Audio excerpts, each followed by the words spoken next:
दैनिक fresh न्यूजच्या YouTube चॅनलला like करा, सबस्क्राईब करा व शेअर करायला विसरू नका। नमस्कार सचिन सर, तुमची थोडक्यात ओळख सांगा।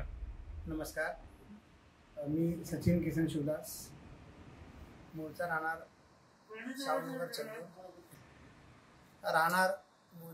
शाहूनगर चंदूर, इचलकरंजी, तालुका हातकणंगले, जिल्हा कोल्हापूर। सध्या राहणार घोडबंदर रोड, ठाणे। सध्या मी सर्व्हिस करतो HDFC बँकेमध्ये as a vice president IT डिपार्टमेंटला, आणि गेली 14 वर्षे मी तिथं कार्यरत आहे। तर आज माझे मित्र प्रवीण किने, जे मूळचे आपले कमनूरचे आहेत इचलकरंजीमधून, आणि सध्या ते मला वाटतं 20-21 वर्ष झाले ते रत्नागिरी कोकण भागात कार्यरत पण आहेत त्यांच्या कामानिमित्त, आणि त्यांचा खूप साऱ्या कार्यभार मोठ्या प्रमाणात आहे। ते आज मला भेटले, आम्ही दोघं कॉलेजपासून मित्र आहे, मग त्यांना मी घरी बोलवलं आणि ते घरी आले पण, आणि आज ते माझ्या घरी राहिले आणि ते म्हटले की मला मुलाखत पाहिजे, आणि म्हणून ही मुलाखत आहे। तुझ्या करिअरची सुरुवात कशी झाली? तर आम्ही इकडे शाहूनगरमध्ये, म्हणजे त्याला एक डेव्हलपिंग कामगार वस्ती म्हणून एरिया आहे। इचलकरंजी हे एक औद्योगिक शहर आहे, यंत्रमाग उद्योगात, तिथे कापड व्यवसाय, कापड निर्मिती हा व्यवसाय प्रामुख्याने होतो। आजूबाजूला सुतगिरण्या, सहकारी साखर कारखाने आहेत, आणि मूळ इचलकरंजीमध्ये यंत्रमाग उद्योगासाठी लागणारे कामगार हे आजूबाजूच्या परिसरात आणि इचलकरंजी शहरामध्ये आपल्या वास्तव्यासाठी येतात। असं शाहूनगर ही चंदूरमधील आणि इचलकरंजीमधील अशी एक वसाहत म्हणून डेव्हलप झाली। 1990 पासून भरपूर सारे लोक इथं शेतजमीन होती, ती शेतजमीन राहणी करण्यासाठी म्हणून प्लॉट पाडून शेतकऱ्यांनी जमीन विकल्या, आणि इथे कामगार वस्ती वाढत राहिली, आणि आज सगळ्यात म्हणजे गेली 40 वर्ष 35 ते 40 वर्ष हे कार्य चालू आहे। तर अशा या शाहूनगर कामगार वस्तीमध्ये मी जवळपास 7वीला असताना आलो इकडं, त्याच्यानंतर मी इचलकरंजी शहरात राहत होतो। तर शाळा आमची शाहू स्कूल 7वी, 8वी, 9वी, 8वी, 9वी, 10वी ही माझी शाहू स्कूलची मेनली आपल्या इचलकरंजीमधील नगरपालिका शाळा आहे, आणि तिथं प्रामुख्याने गरीब घराण्यातील मुलं, कामगारांची मुलं ही प्रामुख्याने शिक्षण घेत होते। शाळेचं कार्य खूप मोठं आहे, कारण अशा मुलांना ज्यांना त्यावेळेच्या चांगल्या कॉलेजमध्ये किंवा हायस्कूलमध्ये, शाळेमध्ये ॲडमिशन मिळत नसायचे, हुशार असो किंवा नसो, त्या अशा विद्यार्थ्यांना शाहू स्कूलनं शिक्षण देण्याचं काम, शिक्षण देण्याचं काम, आणि तेथील गुरुजनांनी हे मोठं चांगलं काम त्या काळापासून केलेलं आहे। तर अशा शाहू स्कूलमध्ये मी 8वी, 9वी, 10वी, आणि त्याच्या अगोदर मी माझं शालेय शिक्षण हे आपल्या शाळा नंबर 15 सरदार वल्लभभाई पटेल शाळा कलानगर येथे पूर्ण केलं। ते करत असताना असं मला जाणवलं की ह्या सगळ्या कामगार वस्तीतनं वरती येत असेल तर आपला स्वतःचा उद्योग पाहिजे, जे यंत्रमाग आपला उद्योग आहे, पण त्यासाठी भांडवल याची गरज असते। लहानपणी अशी काही आयडिया असायची नाही, पण आमचं एक सायकल भाड्याचं दुकान होतं, कोल्ड्रिंक गोटी सोडा असतो, ते सोड्याचं आमचं दुकान होतं। तर तिथं राहून मला लक्ष द्यायचं, लोकांची बोलताना किंवा लोकांचं संभाषण चालू असताना, जे आमचे गिऱ्हाईक असायचे संभाषण चालू असताना लक्ष द्यायचं की गावात तर पैसा आहे भरपूर, त्या काय पण होतं, आत्ता पण आहे, परंतु तो सगळ्यांना मिळत नाही, गरीब लोकांना पण मिळत नाही। तर त्याला 2 मार्ग राहतात, एक तर शिक्षण घेऊन आपण आपल्या पायावरती उभं राहिलं पाहिजे, किंवा छोटी मोठी कामं करत जरा वय मोठं झालं, अनुभव मोठा झाला, थोडा बहुत पैसे गाठीला असले, तर त्यातून आपण आपला एक उद्योगधंदा उभारू शकतो गावात, कारण उद्योगधंदा उभारायला गावात वाव आहे। तर यापैकी आपल्याला काय जमते, तर मी शिक्षणाची वाढ घातली आणि 10वीपर्यंत केलं, त्यानंतर 11वी, 12वी गोविंदराव ज्युनियर कॉलेज कॉमर्स केलं, नंतर 13वी, 14वी, 15वी म्हणजे BCom हे मी व्यंकटेश महाविद्यालय इचलकरंजीतून विशेष प्रावीण्य मिळून ते केलं। ते करत असताना मला गुरुजनांचा एक गायडन्स मिळाला, माझी पण स्वतःची वाचनाची आवड होती, आणि त्यातून मी आपलं MBA हे क्षेत्र निवडलं, आणि ते करत असताना मी स्पर्धा परीक्षांचा पण विषयांचा अभ्यास पण करत होतो। त्याच्यामध्ये प्रामुख्याने MPSC म्हणा, त्यानंतर तहसीलदार, तलाठी, बँकेच्या PO एक्झाम्स यांचा पण थोडा बहुत मी अभ्यास करत होतो। आणि आमच्याकडं आपल्या इचलकरंजीमध्ये आपटे वाचन मंदिर हे एक वाचन मंदिर आमच्या कॉलेजच्या जवळ असल्यामुळे, आणि तसं आमच्या कॉलेजची लायब्ररी पण चांगली असल्यामुळे आम्हाला त्याचा फायदा झाला। आणि प्रामुख्याने मी तरी त्यात विशेष लक्ष घालत, जसे छोटी सुट्टी असेल, मोठी सुट्टी असेल, कॉलेज सुटल्यानंतर एक अर्धा एक तास ना ग्रंथालयात जाऊन बसणे, वाचनालयात जाऊन बसणे, हे मी लहानपणापासून करत होतो. आणि त्याचा ना म्हणतात ना आपोआप फायदा कुठेतरी मला होत गेला. आणि त्या वाचनाचा, त्यातून झालेल्या अभ्यासाचा मला मग MBA करत असताना पण म्हणा किंवा स्पर्धा परीक्षा देत असताना मला खूप उपयोग झाला. तर प्रामुख्याने मी हे का नमूद करतो इथं, की जे पण विद्यार्थी असतात ते 5वीचे असू देत, हायस्कूलचे असू देत किंवा कॉलेजचे असू देत किंवा सिनियर कॉलेजचे असू देत, त्यांनी जर त्यांना शिक्षण क्षेत्रामध्ये आपल्याला करिअर करत असलं, शिक्षण क्षेत्रात म्हणजे शिक्षण घेऊन अनेक विविध करिअर क्षेत्रात जायचं असेल तर वाचन, त्यांना स्पर्धा परीक्षा करायचं असेल तर स्पर्धा परीक्षा रिलेटेड वाचन, त्यांना इतर दुसऱ्या काही गोष्टी करायचं असेल त्या रिलेटेड वाचन, त्या गोष्टी त्यांनी जोपासल्या पाहिजेत. त्यासाठी काय तुम्हाला दररोज 4 आणि 10 तास बसायची गरज नाही. दररोज तुम्ही अर्धा तास, पाऊण तास, 1 तास जरी बसला, ग्रंथालयात जाऊन विविध प्रकारचे मासिक वाचला, स्पर्धा परीक्षेतून तुम्हाला स्पर्धा परीक्षेचं वाचन करताना तुम्हाला भरपूर इतर माहिती पण मिळते, जगात काय चाललंय. आता आपण आपल्या चंदूरसारख्या खेडेगावात, शाहूनगरसारख्या कामगार वस्तीत बसून अमेरिकेत काय चाललंय याचं वाचन जर करायचं असेल, आजकाल तरी अवेलेबल आहे, यूट्यूब आहे, मोबाईल आहे, व्हॉट्सअप आहे, भरपूर साऱ्या गोष्टी आपल्याकडे फॉलो होतात. पण त्या काळातली गोष्ट सांगतो मी. तर असं काही विशेष साहित्य साधन नसायचं, तर ग्रंथालय आणि वाचनालय ह्याच्यामध्ये येणारी भरपूर सारे मॅगझिन्स, ओके, आणि त्यांची भरपूर मोठी रेंज असायची. ग्रामीण भागातील लेखकांची पण मॅगझिन असायची, तसंच मोठमोठ्या शहरातील आणि ना अमेरिकेतल्या सारख्या शहरांची, म्हणजे देशातील प्रगत उन्नत असलेल्या राष्ट्राची बद्दलची माहिती सुद्धा तिथं उपलब्ध असायची. फक्त तिथे जाऊन वाचन करण्याची आपल्याला आवड पाहिजे.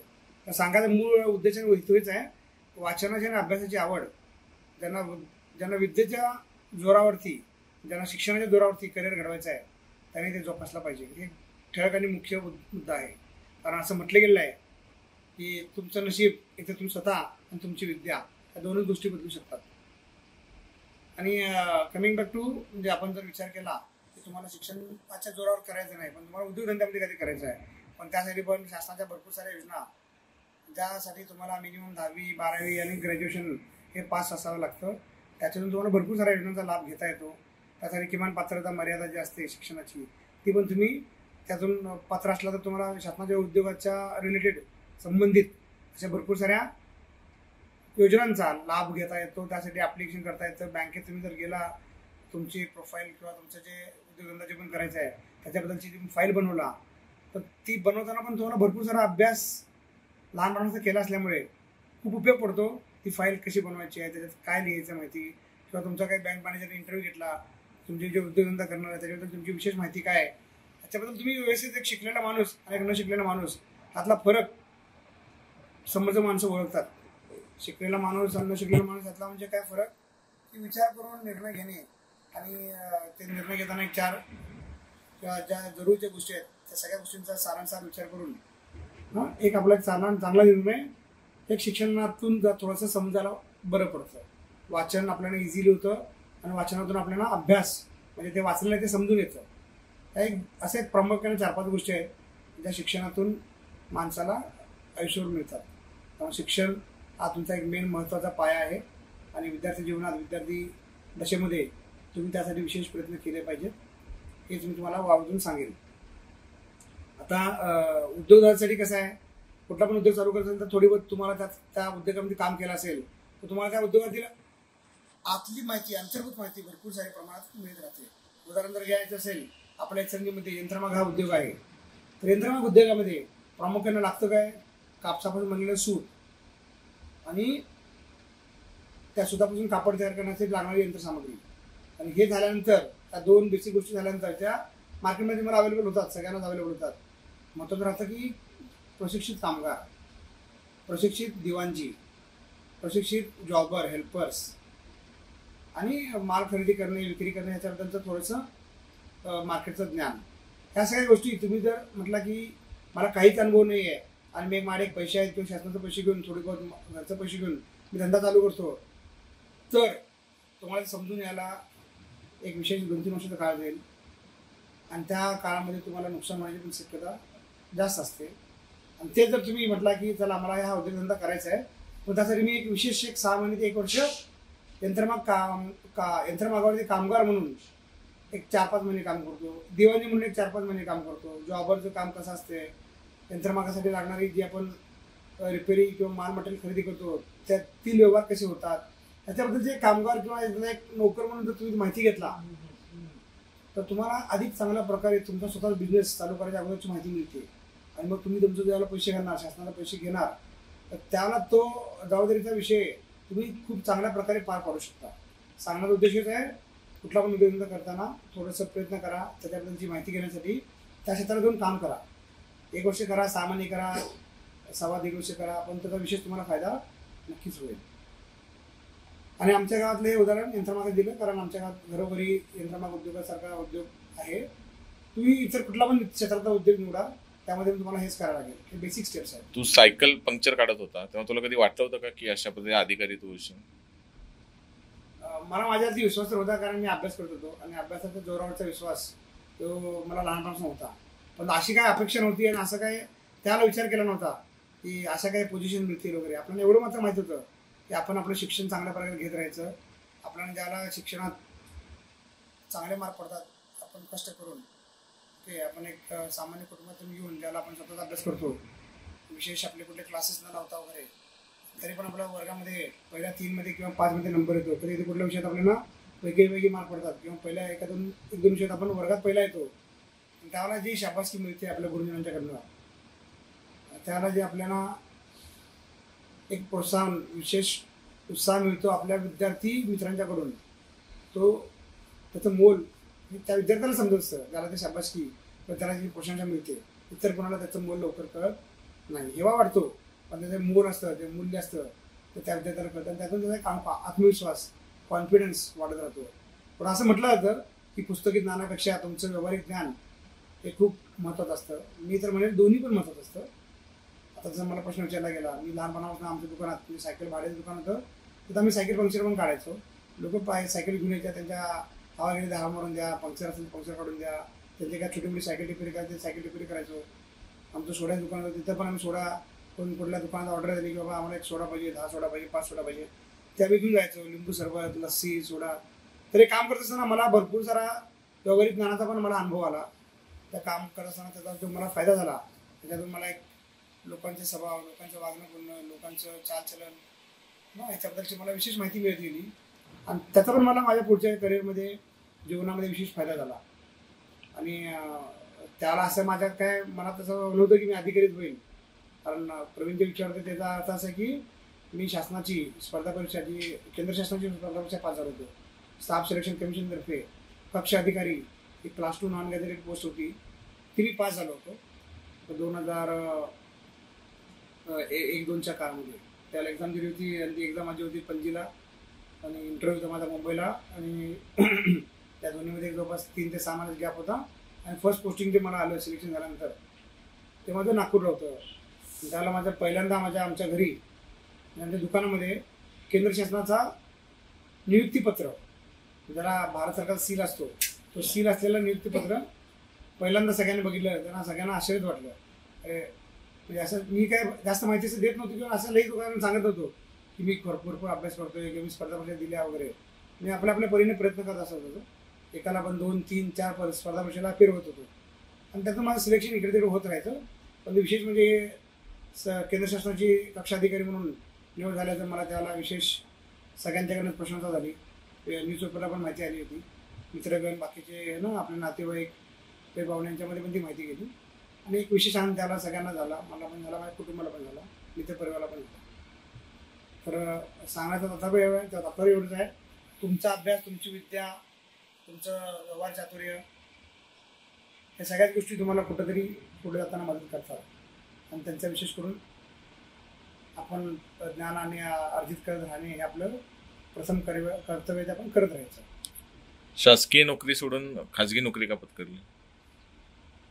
हा प्रश्न ज्यांना माहिती आहे की मी मला शासकीय नोकरीत होतो आणि आता प्रायव्हेट नोकरीत आहे खाजगी नोकरीत आहे ते जवळपास सगळेच मला असा प्रश्न विचारतात. काही लोक तर मला असं विचारतात की तो सोडल्यामुळे तुम्हाला पश्चाताप झाला काय. तर बेसिकली मी तुम्हाला सांगितलं मी MBA जे मॅनेजमेंट एज्युकेशन आहे ओके त्याच्यामध्ये मी 2 वर्षाचं ते एज्युकेशन घेतलेलं आहे. सायबर कॉलेज कोल्हापूर तिथून मी MBA पूर्ण केलं होतं आणि ते करत असताना स्पर्धा परीक्षा पण देत होतो. तर ज्याला मी स्पर्धा परीक्षा पास झालो आणि केंद्र शासनामध्ये नोकरी लागलो तर माझ्याकडं भारताच्या म्हणजे केंद्र शासनाच्या अखत्यारीत असणाऱ्या प्रमुख 9 ज्या मोठ्या कंपन्या होत्या भारतातल्या गव्हर्नमेंटच्या केंद्र शासनाच्या अधिकारातल्या, त्या कंपन्यांचं ऑडिट आमच्या विभागाकडे होतं. त्या कंपन्यामध्ये काय कुठल्या कुठल्या कंपनी आहेत? Coal India Limited, NTPC, Air India, BHEL, HPCL, BPCL, ONGC, ज्याला नवरत्न कंपनी म्हणत होत्या आपल्या गव्हर्नमेंट ऑफ इंडियाच्या, त्यांचं ऑडिट आमच्या विभागाकडून. त्या विभागा थ्रू काम करताना त्या कंपनीचं मोठ्या मोठ्या कंपन्यांचं काम मला ऑडिट थ्रू बघता आलं. त्यांचे ऑपरेशन्स कसे चालतात, त्यांचे मोठमोठे विभाग कसे कार्य करतात, त्यांचे अधिकारी लोक ज्याला आपण म्हणतो कार्यकारी अधिकारी, जे वरच्या MD CEO लेवलचं काम कसं चालतं, नंतर खूप सारे GM किंवा विभाग प्रमुख जे असतात त्यांचं आणि त्यांच्या विभागांचं काम कसं चालतं, आणि अनेक विभागांची व्यावहारिक माहिती मला तिथं मिळत गेली. आणि त्याला असं होतं की थोडंसं मी 12वी झाल्यानंतरच आमच्या इचलकरंजी शहरामध्ये एक नवीन कॉम्पिटिशन तयार झाली होती, आणि त्यांनी स्पर्धा परीक्षेसारखी स्पर्धा ठेवली होती, ज्यामध्ये त्यांनी सांगितलं होतं की ही आमची एंट्रन्स एक्झामसारखी एक्झाम होती, ती पास झाला तर तुम्हाला पूर्ण शिष्यवृत्ती मिळेल, आणि त्यातून तुम्हाला जे पण प्रोग्रामिंग नॉलेज, लँग्वेजचं नॉलेज आम्ही शिकू, त्यासाठी फी आकारली जाणार नाही, किंवा काय आकारली तरी ती पण खूप अत्यल्प दरात असेल. आणि मी त्या स्पर्धा परीक्षेत त्यांच्या एंट्रन्स एक्झाममध्ये चांगल्या मार्काने पास झाल्यामुळे त्यांनी मला विशेष शिष्यवृत्ती देऊन फॉक्सप्रो, जे त्यावेळेचा एक चांगला प्रोग्रामिंग लँग्वेज होता, C++, जे चांगले प्रोग्रामिंग लँग्वेज होते ते मला शिकायला मिळालं. आणि ते माझं कॉम्प्युटरचं बॅकग्राऊंड नॉलेज मला माझ्या पुढच्या जीवनात पण उपयोगी आलं. आणि ज्याला मी त्या ऑडिटच्या डिपार्टमेंटला कामाला होतो, CAG, controller and auditor general of India, तर तिथं मला ऑडिटचं पण, त्याच्यामध्ये ITचं ऑडिट म्हणजे कॉम्प्युटर सिस्टमचं ऑडिट मला करायला विशेष संधी मिळाली. आणि ते करत असताना मला एक लक्षात आलं की हे जे ऑडिट आहे हे खूप टेक्निकल आहे, स्पेशलिस्ट ऑडिट आहे. हे बाकीचं किती पैसे आले आणि किती पैसे गेले त्याचे व्हाउचर दाखवा, किंवा हे पैसे कशा प्रकारे खर्च केले, हे ज्याला आपण नॉर्मल जनरल ऑडिट म्हणतो तसं ऑडिट नव्हतं. ते खूप टेक्निकल IT सिस्टमचं ऑडिट असल्यामुळे त्याला पण विशेष प्रावीण्य, विशेष अभ्यास, विशेष अनुभव याची गरज होती. आणि तो मला तिथं असताना असं वाटून गेलं होतं की तो कमी प्रमाणात मिळतो किंवा मिळणार नाही, कारण आमच्या CAG त्या काळात त्या प्रकारचे नॉलेज बेस म्हणा किंवा एक्सपिरियन्स असलेली माणसं म्हणा किंवा त्याची कामं म्हणा ती कमी होती. आणि म्हणून ते कामं कमी असल्यामुळे अनुभव कमी येणार होता. आणि हे ओळखल्यामुळं, आणि त्यावेळेला ते CISA एक USA कोर्स होता, त्यांची मुंबईमध्ये पण ब्रांच असते, त्याला ISACA इन्स्टिट्यूट म्हणतात. त्या मुंबईतल्या ब्रांचमधून मी CISA नावाचा कोर्स एक्झाम ते तयारी केली आणि ती पास झाली पहिल्याच प्रयत्नात. आणि 2006 पास झाल्यानंतर मला असं वाटून गेलं की आपण जर प्रायव्हेटमध्ये जाऊन काम केलं तर आपल्याला ॲक्च्युअल ज्ञान मिळेल, ॲक्च्युअल अनुभव मिळेल. आणि म्हणून मी असा निर्णय घेतला त्यावेळेला. तो कठीण निर्णय होता, परंतु घरातल्यांना विश्वासात घेऊन मी निर्णय घेतला की शासकीय नोकरी सोडू आपण, जेणेकरून पुढे जाऊन क्लास 2 गॅजेटेड आणि मे बी क्लास 1 पण पुढे जाऊन व्हायची शक्यता भरपूर होती. ते सोडली. आणि त्याला एक दुसरी झालं पण होती की 6वा वेतन आहे ना येणार असं बोलत होते, पण ते येत नव्हता 10 वर्ष, ते एक होतं. तेव्हा 7वा वेतन जो ड्यू होणार होता, पण त्याच्याबद्दलचे काही बोलणंच होत नव्हतं. आणि त्याप्रमाणे जो विशेष पगार असायचा तो पण शासनात असताना त्या हिशोबाने तर कमी वाटायचा. आणि प्रायव्हेटला आपण MBA केल्यामुळं, USAचा कोर्स केल्यामुळे म्हणा किंवा मोठ्या मोठ्या कंपनीत काम केल्यामुळे तिथल्या अधिकाऱ्यांचे पगार बघून आपल्याला पण असं वाटून गेलं आपण मग मार्केटमध्ये ज्ञान घेऊ, कॉम्पिटिशनमध्ये पार्टिसिपेट करू आणि बघू आपलं नशीब आजमावून बघू प्रायव्हेटमध्ये कसं आपल्याला आपलं नशीब साथ देतं, आपलं काम कर्तृत्व कसं साथ देतं. आणि म्हणून मी ते धाडसी निर्णय घेतला आणि प्रायव्हेटमध्ये कामाला लागलो. HDFC मध्ये व्हाईस प्रेसिडेंट म्हणून काय जबाबदारी असतात किंवा काय काम करावं लागतं, त्यांच्या कामाचं पद्धत कशी असते? तर मेनली HDFC बँक ही भारतातली एक अग्रगण्य बँक आहे. आणि आमची बँक विशेष रूपाने नावाला आहे, ती एक मार्केट लीडर आणि खूप चांगल्या प्रकारे आम्ही लोन डिस्ट्रीब्युशन, क्वालिटी लोन डिस्ट्रीब्युशनमध्ये आहे. आणि आमच्या ह्या सगळ्या गोष्टी ज्या बँकेचं एवढ्या मोठ्या प्रमाणात ऑपरेशन चालतं, ह्या सगळ्यामध्ये आमच्याकडं IT डिपार्टमेंट खूप प्रामुख्यानं कॉन्ट्रीब्युटर म्हणून काम करतो. त्या IT डिपार्टमेंटमध्ये भरपूर साऱ्या ॲप्लिकेशन्स असतात, ओके, त्याला आपण म्हणतो संचालन प्रणालीज, ओके. त्या प्रणाली म्हणजे त्या कॉम्प्युटर सिस्टम्स किंवा ॲप्लिकेशन्स डेव्हलप करून त्या बँकमध्ये जे पण युजर्स आहेत, इंटरनल प्लस कस्टमर्स किंवा एक्सटर्नल युजर, त्यासाठी बँक बनवते आणि ते सगळ्यांना वापरायला देते. त्याच्यामध्ये भरपूर सारे सिक्युरिटीच्या गोष्टी असतात, ॲक्सेस कंट्रोलच्या गोष्टी असतात, पासवर्ड रिलेटेड सिक्युरिटीचे ॲस्पेक्ट्स असतात, ट्रान्झॅक्शन लेवलचे कंट्रोल्स असतात आणि असे नानाविध अनेकविध प्रकारचे कंट्रोल्स यासाठी इंटरनॅशनल लेवलचे म्हणजे आंतरराष्ट्रीय स्तराचे ज्याला आपण फ्रेमवर्क्स म्हणतो किंवा ज्याला आपण म्हणतो की अधिनियम टाईपचे ना काही गोष्टी असतात त्या तिथे पर्टिक्युलरली फॉलो झाल्या पाहिजेत. आणि त्यासाठी IT डिपार्टमेंटमध्ये गव्हर्नन्स आणि कंप्लायन्स नावाची एक विंग असते. गव्हर्नन्स आणि कंप्लायन्स त्या विंगमध्ये आम्ही काम करतो. त्याच्यामध्ये मेनली काय एक IT सिस्टम बनवणारी आणि चालवणारी एक युनिट असते किंवा मल्टिपल युनिट्स असतात आणि त्यांच्यावरती किंवा त्यांच्याबरोबर काम करून आम्ही गव्हर्नन्स आणि कंप्लायन्स म्हणजे बँकेच्या सगळ्या पॉलिसी प्रोसेस ज्या IT रिलेटेड आहेत बँकेच्या ओव्हरऑल पॉलिसी प्रोसेस आहेत त्या सगळ्या कर्मचारी वर्गाने अधिकारी वर्गाने आणि त्या कंपनी सिस्टम्समध्ये इम्प्लिमेंट झाल्या आणि त्या सगळ्या फॉलो होतात की नाही होतात ह्याचा मी एक ॲश्युरन्स आम्ही एन्श्युअर करत असतो. मॅनेजमेंटला तो आम्ही एक सपोर्ट देत असतो. मॅनेजमेंटच्या अधिकाऱ्याखाली आम्ही ते एन्श्युअर करत असतो. त्यासाठी पॉलिसी प्रोसिजर बनवणे त्या सर्वांना माहिती करून देणे त्याचे तंतोतंत पालन होतं नाही होतं त्याच्याबद्दलची ना आपण म्हणू शकतो की एक प्रकारचे असेसमेंट करत राहणे चौकशी करत राहणे ह्या एक प्रकारचं काम आहे. शिवाय बँकेमध्ये हे सगळ्या गोष्टी बरोबर इम्प्लिमेंट होतात का नाही हे आमच्याशिवाय आम्ही तर बँकेचे कर्मचारी आहे आमच्याशिवाय एक सेपरेट इंटरनल ऑडिट डिपार्टमेंट असतं. तसंच RBI जे एक आपला प्रमुख रेग्युलेटर आहे reserve bank of India okay ते एक ऑडिट करत असतात प्रत्येक बँकांचं त्यांची ऑडिटची टीम येत असते त्याला ते पण थरोली ऑडिट करतात चांगल्या प्रकारे ऑडिट होतात. तसंच आमची बँक ही न्यूयॉर्क स्टॉक एक्सचेंजला लिस्टेड आहे आणि तिथल्या शेअर मार्केटच्या बाजारात ती लिस्टेड आहे. तिथले पण काही अमेरिकेच्या कॉर्पोरेट जगताचे नियम आहेत त्याला सर्बायन्स ऍक्ट म्हणतात. त्या ऍक्टचं पण पालन आमच्याकडे IT रिलेटेड म्हणा किंवा इतर व्यवस्थित होते की नव्हते त्यासाठी पण वेगवेगळे ऑडिटर येतात. बँकेने नेमलेले अजून ऑडिटर असतात. शिवाय बँकेमध्ये भरपूर साऱ्या प्रमाणात तुमचा विमा उद्योगाच्या रिलेटेड कामं असतात तुमचे म्युच्युअल फंड रिलेटेड कामं असतात तुमचे बाकीचे शेअर मार्केट रिलेटेडली इन्व्हेस्टमेंट ज्याला आपण म्हणतो प्रतिभूती गुंतवणूक ह्याच्याबद्दलची कामं असतात. तर या सगळ्यांच्या जे रेग्युलेटर असतात लाईक विमा क्षेत्रामध्ये IRDA IRDA तुमच्या शेअर मार्केट रिलेटेड SEBI तुमच्या म्युच्युअल फंड रिलेटेड AMFI असे अनेक प्रकारचे किंवा आता बँकेमध्ये तुमच्या KYC साठी लागणारा आधार KYC ओके यासाठी UIDA म्हणजे आधारची रेग्युलेटरी बॉडी हे अनेक प्रकारचे रेग्युलेटरी बॉडीज आहेत अथॉरिटीज आहेत हे ऑडिट करतात असेसमेंट करतात. ते बघतात की कंट्रोल जे आम्ही सांगितले जे ॲक्टमध्ये लिहिले आहे ते सगळे फॉलो होतात का नाही इम्प्लिमेंट झालेत का नाही आणि हे सगळे ज्याला विचारायला आमच्या बँकेत येतात माहिती घ्यायला येतात आणि ते आम्ही जबाबदारीचे काम आहे ते आम्ही व्यवस्थित पार करतो. आणि त्या कामामध्येच आम्ही एक प्रकारे ट्रस्ट फॅक्टर बँकेसाठी जनतेच्या मनामध्ये असतो तो आम्ही एन्श्युअर करायला मदत करतो बँकेला. नोकरी चांगली की बिझनेस चांगला तरुणांना काय सल्ला द्याल? खरं तर हा एक प्रश्न पण आहे किंवा आपण म्हणू शकतो की प्रश्न पण नाही कारण प्रत्येकाच्या काही चांगल्या आणि काही ना उणिवासारख्या बाजू असतात. पण मला वाटतं हे सगळं आपला पर्सनल चॉईस आहे.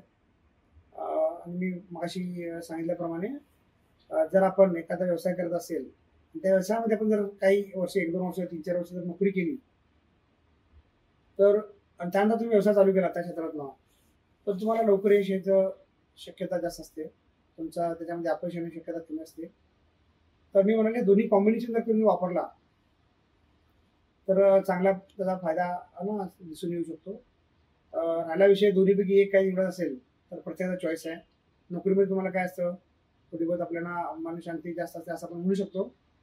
तुम्हाला काय 9 ते 8 9 ते 6 जे पण ऑफिसचा टायमिंग असेल टायमिंग प्रमाणे काम करायचं आहे ना आणि चोख इमाने विद्वारे काम केला की तुम्हाला महिन्याला पगार येऊ शकतो जो रेग्युलर असेल आणि त्यातून तुम्ही तुमचं सुखी जीवन जगू शकता. तुम्ही तुमच्या इतर फावल्या वेळेत तुम्हाला शनिवार सुट्टी असेल किंवा रविवार सुट्टी असेल त्याला तुमचे पर्सनल छंद तुम्ही जोपासू शकता. कुटुंबासाठी विशेष लक्ष देऊ शकता. नोकरी करताना तुम्हाला काही विशेष सुट्ट्या पण मिळतात त्याचा फायदा घेऊन तुमच्या मुलांचा अभ्यास कसा चालू आहे तुमच्या स्वतःचा वैयक्तिक काय प्रगती करायची असेल शिक्षण घ्यायचं असेल घरात आई वडिलांची काही सेवा करायची असेल त्यासाठी तुम्ही विशेष वेळ देऊ शकता. तुमच्या नातेवाईकाला आपण जे म्हणतो वर्क लाईफ बॅलन्स ते तुम्हाला चांगल्या प्रकारे मिळू शकतो. राहिला विषय बिझनेसचा बिझनेसमध्ये कसं असतंय जो कोणी मालक असतो त्याला 24/7 जबाबदारी असते आणि ती जबाबदारी त्याच्या मागं कायमस्वरूपी लागलेली असते. नक्कीच त्याच्यामध्ये जरा नफ्याचं प्रमाण किंवा ज्याला आपण म्हणतो ना फायद्याचं प्रमाण जर योग्य प्रमाण असेल आणि तुमचा कर्मचारी वर्ग चांगला असेल आणि तो पण चांगल्या प्रमाणे त्यांना पण वेतन वगैरे मिळत असेल, ते पण समाधानी असतील, तर तुम्हाला पण तिथे एक चांगल्या प्रकारे वर्क लाईफ बॅलन्स तुमचा मिळू शकतो. तो पण एक म्हणजे चांगला मुद्दा आहे बिझनेसमध्ये. आणि विशेष करायला काय, तिथली प्रगती तुमच्या हातामध्ये असते. जास्त करून नोकरीमध्ये पण असते, तुम्ही चांगलं काम करत राहा, वरिष्ठांना तुम्ही तुमच्या कामाबद्दलची व्यवस्थित माहिती आणि मार्केटिंग देत राहा, तुमची पण तिथे पण प्रगती होत राहते. परंतु जे म्हणतो ना speed of progress is always better in the business, परंतु स्पीड ऑफ रिस्क किंवा gamete of risk is also bigger in business. म्हणजे तिथं धोक्याचं प्रमाण पण तेवढंच जास्त आहे. जे आपल्या कॉमर्समध्ये इकॉनॉमिक्समध्ये शिकवलेलं जातं की कुठलाही नफा हा तुम्ही घेतलेल्या धोक्याच्या प्रमाणात असतो, किंवा कुठलाही फायदा हा तुम्ही घेतलेल्या धोक्याच्या प्रमाणात तुम्हाला मिळत असतो. कमी नफा म्हणजे कमी धोका, किंवा कमी धोका म्हणजे कमी नफा. जास्त धोका तर शक्यतो जास्त नफा व्हायची शक्यता असते. तर मला वाटतं हा वैयक्तिक प्रश्न आहे. तुम्ही कुटुंबाशी विचारविनिमय करून त्यांचा सल्ला घेऊन तुमच्या गुरुजनांशी विचारविनिमय करून तुम्ही ते निर्णय घेऊ शकता. या पदापर्यंत पोहोचायला कोणाकोणाचं सहकार्य लाभलं आणि कोणाकोणाचं मदत झाली किंवा मार्गदर्शन मिळालं? प्रामुख्याने काय, आपण जे कायम सगळेजण बोलतात त्याप्रमाणे मला पण माझ्या आईवडिलांचा, माझ्या बहिणींचा, भावांचा ना खूप सपोर्ट या प्रवासात लाभला. अजून विशेष करून प्रावीण्य सांगायचं म्हणजे माझ्या सर्व गुरुजनांचा मला विशेष ना आशीर्वाद म्हणा किंवा त्याला आपण म्हणतो गायडन्स चांगल्या प्रकारचा लाभला. जे आपण म्हणतो की आपल्या लहानापासून जे आपले गुरुजन असतात ते त्या त्या काळात आपण त्यांचा प्रिय असतो. म्हणजे आपण जर चांगला हुशार विद्यार्थी असेल किंवा त्यांना असं वाटत असेल की आपण एक शिस्तप्रिय आणि चांगला विद्यार्थी आहे, तर ते आपल्याकडे विशेष लक्ष देतात आणि विशेष आपल्या म्हणजे आपण त्यांचा एक प्रिय होऊन जातो. पण काळाच्या वगैरे असं होऊन जातं की आपण मल्टिपल सिटीमध्ये काम करतो, आपण खूप वर्ष बाहेर राहिल्यामुळे त्यांच्याशी संपर्क तुटतो, राहत नाही एवढ्या चांगल्या प्रमाणात. तरी पण आपल्या त्या मनामध्ये ते एक विशेष घर करून असतात आपले ना गुरुजन.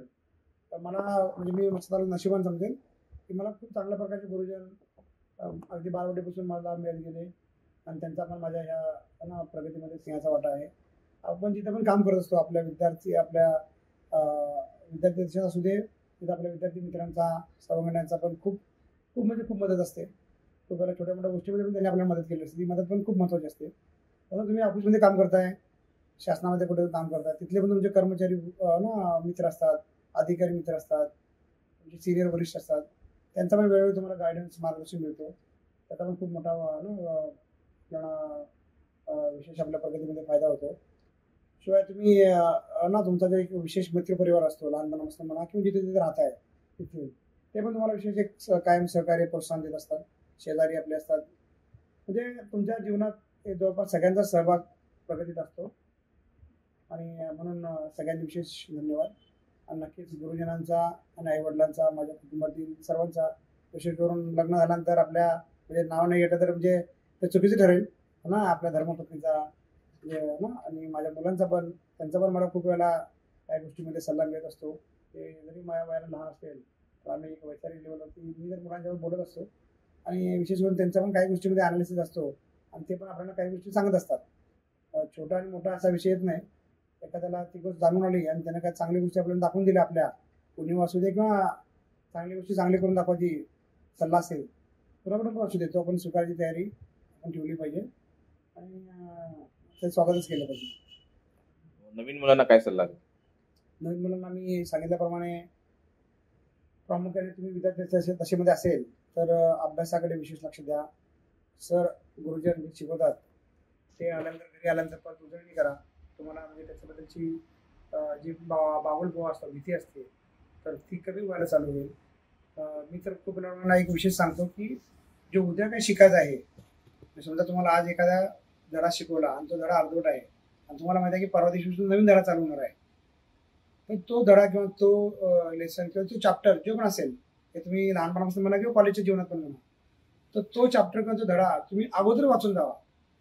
त्याच्याबद्दलची माहिती जरा घेऊन ठेवा, स्वतः विचार करा आणि मग तुम्ही ज्याला वर्गात जाणार त्यामुळे तुम्हाला थोडंसं जे समजण्याचं स्पीड असते ते तुमचं फास्ट होत आहे आणि त्यातनं तुमचा कॉन्फिडन्स एक बिल्ड होत राहतो.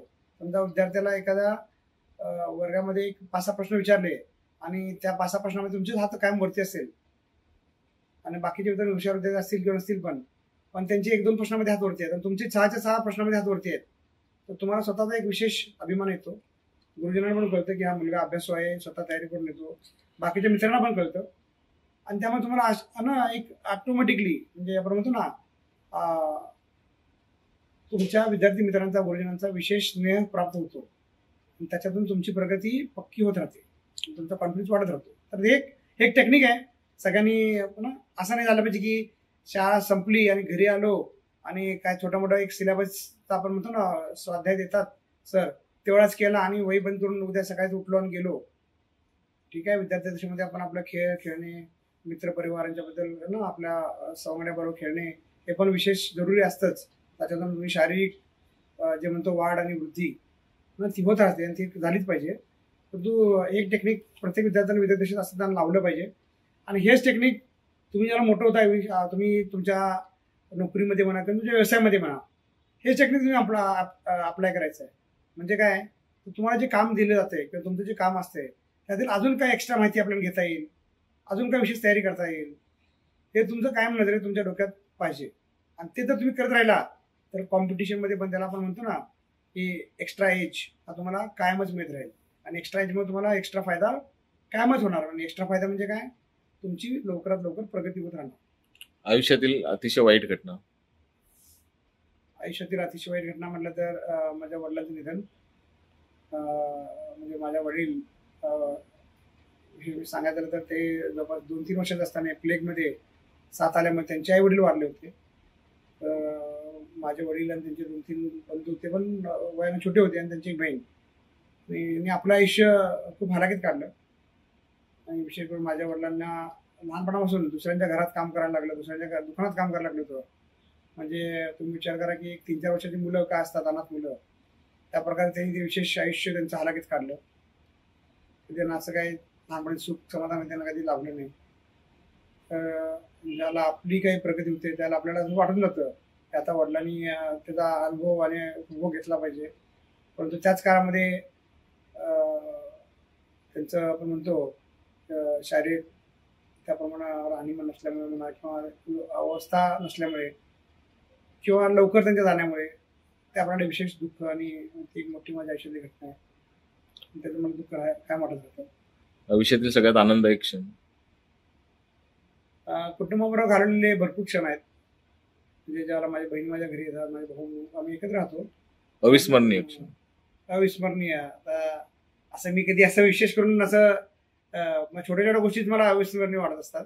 की आता समजा कधीतरी घरात जेवण चांगलं झालं आणि त्या जेवणाचा स्वाद द्यायला येतो आपल्याला आणि जे विशेष त्यातला आनंद वाटतो ते खरोखर अविस्मरणीय असतं. कधी आपण फिरायला गेलो, समजा आता ते वातावरण जे असतं त्याला आपण ॲम्बियन्स म्हणतो, आपण निसर्गाच्या सानिध्यात असतो ना, तर तिथला जे वातावरणाचा एक विशेष आनंद असतो तो पण अविस्मरणीय असतो. अशा अनेक क्षण आपल्या जीवनात येतात आणि प्रत्येकाची परिभाषा वेगळी असते अविस्मरणीय क्षणाची. खूप वेळेला असं पण होतं की आपण कोणाची मदत करतो, ती मदत केल्यानंतरचा जो आपल्याला अनुभव किंवा आनंद येतो तो पण अविस्मरणीय असतो. आता प्रश्न आलाच म्हणून तुम्हाला उदाहरण सांगतो. जे उदाहरण म्हणजे मे बी लोकांना थोडंसं उद्युक्त करेल की आपण पण दुसऱ्यांची मदत केली पाहिजे. त्यासाठी म्हणजे मला सांगायचा उद्देश असा आहे की हे खूप मोठं दानशूर आणि असा काही विषय नाही. एकदा मी ठाण्यामध्ये ठाण्यात राहतो सध्या, एक 14 वर्ष झाली. तर त्याला मी ठाण्यामध्ये नवीन होतो, त्याला मी गडकरी रंगायतमधून काही काम होतं पण मी तिकडून माझ्या घरी जात होतो, जे नौपाड्यात मी राहिलो होतो ठाण्यामधल्या. तिथं एक आई आणि तिथं वय असेल जवळपास एक 55-60 वर्ष असेल आणि तिचा एक अपंग असलेला मुलगा असं रस्त्याच्या कडेला बसलेला होता. आणि तो मुलगा पण नाही म्हटलं तरी एक 25 ते 30 वर्षाचा असेल. ते दोघंच होते. तिचा मुलगा खाली बसला होता, आई उभारली होती, पिशव्यात होती.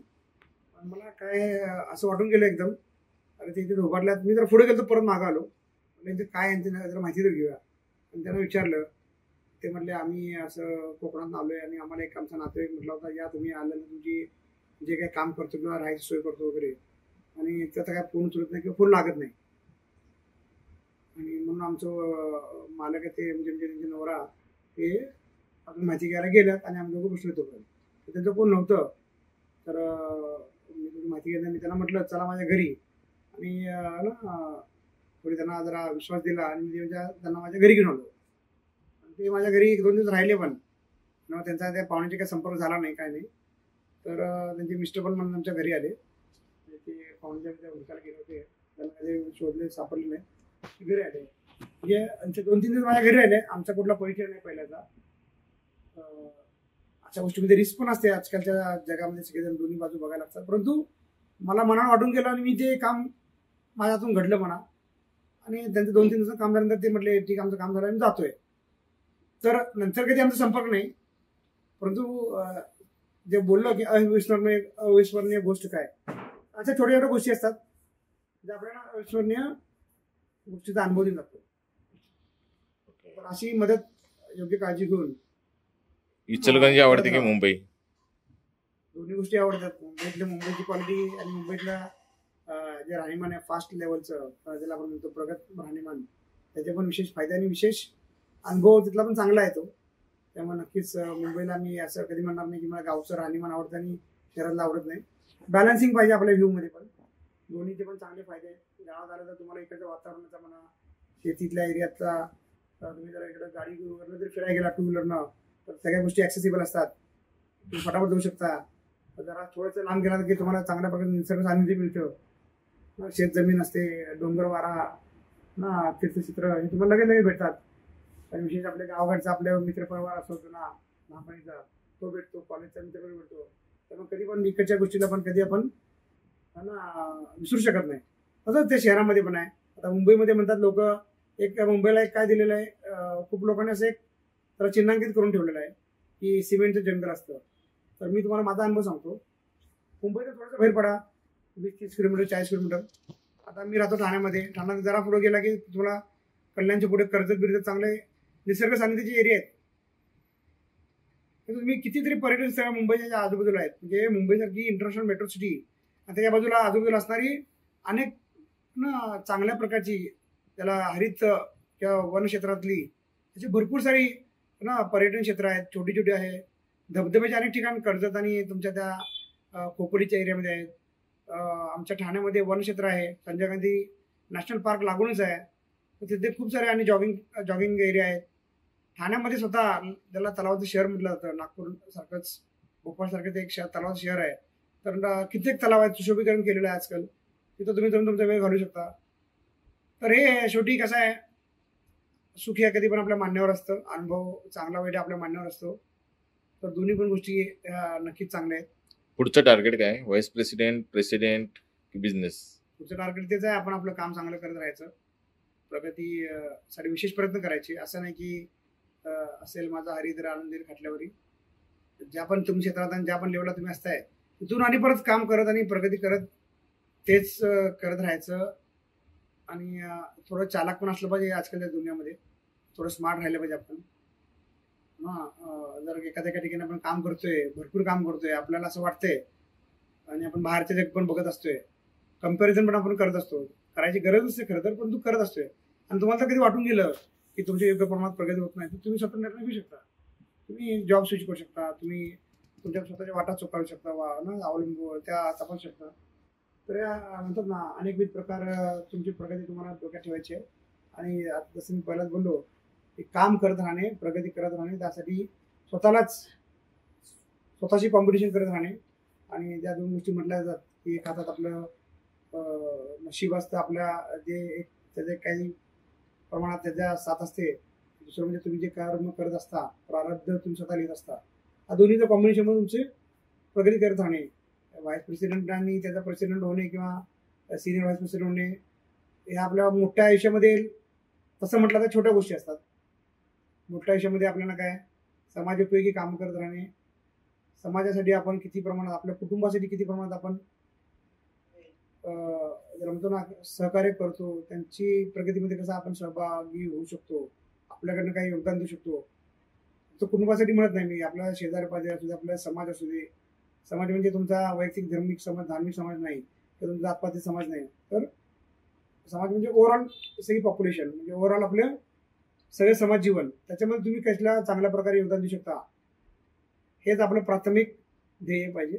ठीक आहे, कधी पण स्वार्थापासून परमार्थ चालू होतो.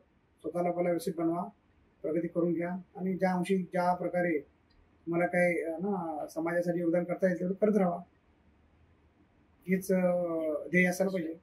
आता ज्याला मी अशा गोष्टी माझ्या कुटुंबामध्ये माझ्या मुलांच्या बरोबर बोलत असतो, तर त्यांच्या पण विचार असे असतात की बाबा आपल्या आता उदाहरण म्हणून सांगतो, आता भारत एवढा मोठा देश आहे आपला आणि प्रगतीच्या मार्गावरती पण खूप जोरदार प्रमाणात वाटचाल चालू आहे.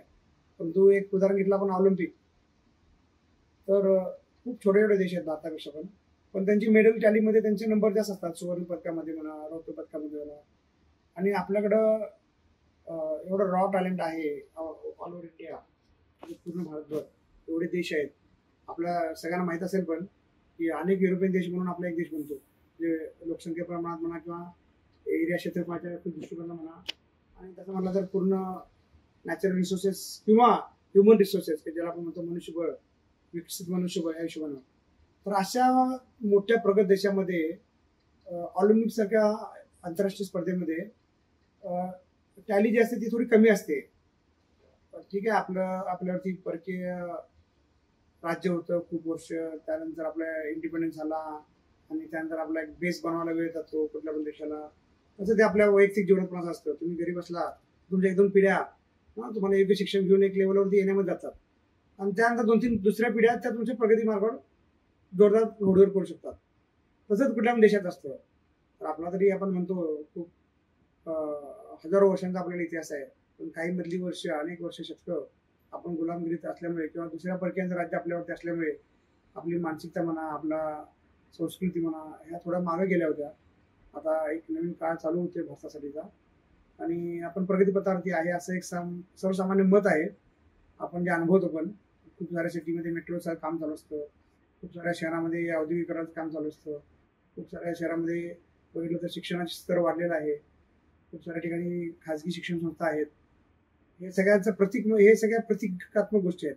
त्या सगळ्या इंडिकेट काय करतात की तुमचा देश प्रगतीपथावरती आहे. पण अशा देशामध्ये ऑलिम्पिक ह्या आंतरराष्ट्रीय स्पर्धेमध्ये जी मानाची स्पर्धा असते त्याच्यामध्ये आपल्याला जास्त पदकं मिळत नाहीत.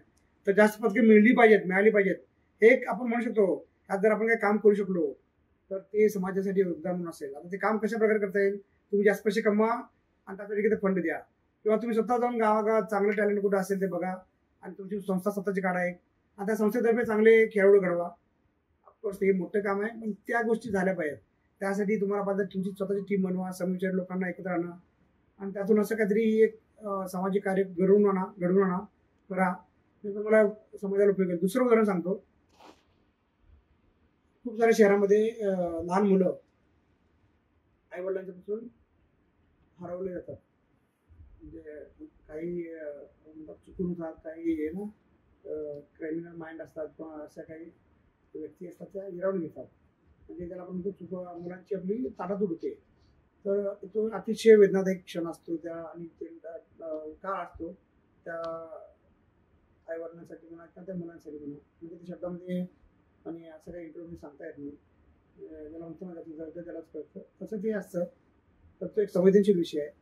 तर हे काय आपल्याकडे भारतात लोकसंख्या पण भरपूर आहे, परंतु ह्या घटना दुर्दैव आहे.